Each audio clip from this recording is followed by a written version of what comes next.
Madam మీరు చాలా అందంగా ఉన్నారండి. థ్యాంక్ యూ అన్నా. ప్రసాద్ మేడం. ఓకే ప్రసాద్ అన్నా.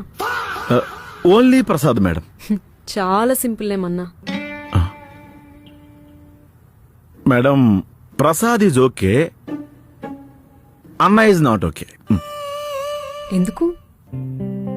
6 months బ్యాక్ ఒక అమ్మాయి ఇలాగే అన్నయ్య అని పిలిచి అన్నం లేకుండా చచ్చిపోయింది మేడం. తర్వాత తర్వాత ఆ అమ్మాయి దినానికి మేము వెళ్ళి అన్నం తిని వచ్చామండి. నేను నిజంగానే రాకేష్ పంపించాడా?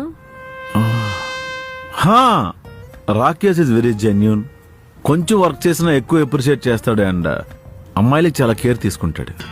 Yeah, nice guy. మీరేం చదువుకున్నారు? 9th pass madam. 10th class summer coaching లో ఆపేశానండి. చదువుకొని ఉంటే మీరు మాలాగే మంచి జాబ్ చేసుకునే వాళ్ళు కదా.